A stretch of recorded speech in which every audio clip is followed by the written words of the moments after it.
Kayo at ang Espiritu ang siyang magpapatotoo tungkol sa aral ni Kristo.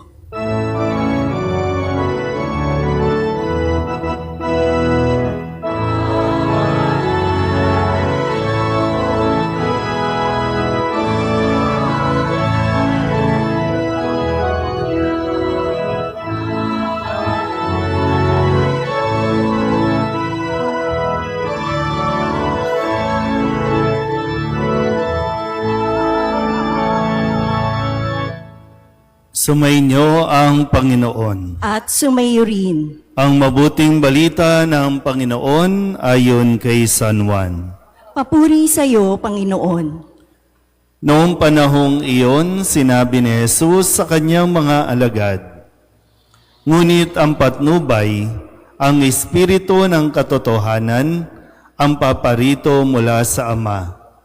Susuguin ko siya sa inyo, buhat sa Ama, at siya ang magpapatotoo tungkol sa akin, at magpapatotoo rin kayo tungkol sa akin, sapagkat sa pasimula pa'y kasama ko na kayo. Sinasabi ko ito sa inyo upang huwag kayong mawalan ng pananalig sa akin. Palalayasin nila kayo sa mga sinagoga. Darating ang panahon na ang sinumang pumatay sa inyo ay mag-aakalang naglilingkod siya sa Diyos. At gagawin nila ito sapagkat hindi nila ako nakikilala ni ang Ama.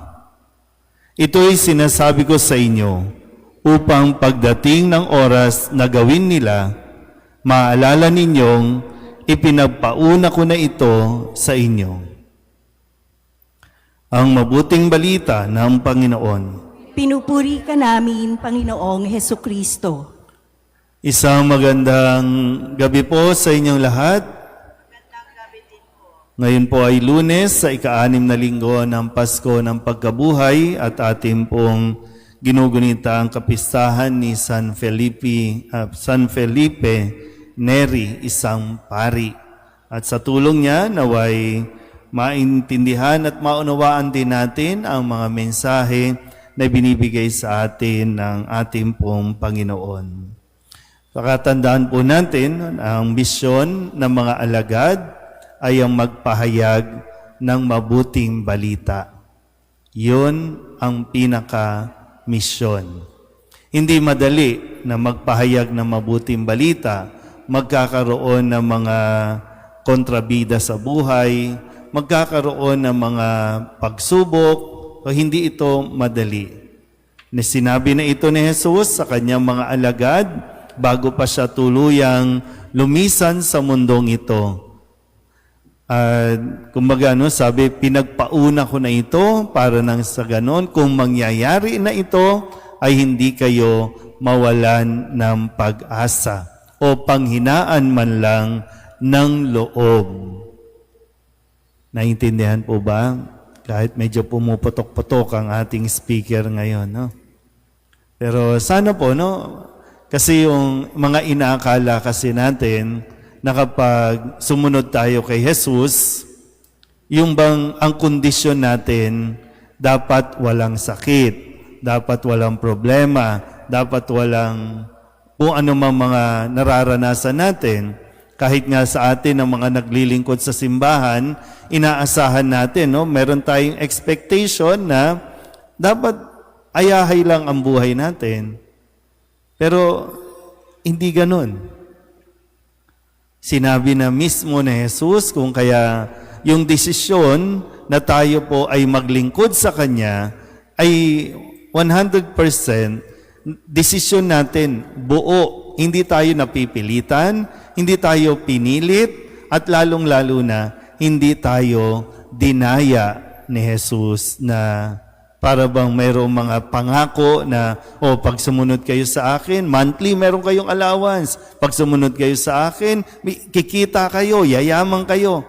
Hindi ganoon ang sinabi ni Jesus. Pero muli, no, gaya ng nasabi ko, ang misyon natin na binigay ni Kristo, magpahayag ng mabuting balita. Hindi natin trabaho ang magbago ng buhay ng isang tao. Ang atin lang, kasi kaya minsan nagkakaproblema tayo dahil nga ine-expect natin kapag nagpahayag tayo ng salita ng Diyos, sunod dapat agad. Wala sa atin ang kapangyarihan na baguhin ang ugali o wala sa atin ang kapangyarihan para i-convert ang isang tao na manampalataya kay Kristo. Sa Diyos yan. Gawain niya ng Diyos. Kaya nga minsan, kahit na paulit-ulit tayong magpahayag ng parehong mabuting balita, hanggat hindi binubuksan ng Diyos ang kanyang puso sa salita ng Diyos, hindi yan magbabago. Pero hindi ibig sabihin, panghihinaan tayo ng loob. Kasi nga, gaya ng sinasabi ko, hindi natin gawain ang magpabago ng isang tao. Ang kailangan lang natin, tayo muna, manampalataya kay Kristo, at itong sinasampalatayanan natin, ipapahayag natin kung mayroong makonvert, kung mayroong maakit sa pananampalataya, salamat sa Diyos, hindi salamat sa akin. Salamat sa Diyos. So gagampanan lang natin kung ano ang iniaatas sa atin. Ang sa Diyos, yung sa atin, ibigay natin 100% kung ano ang inihiling sa atin. Amen.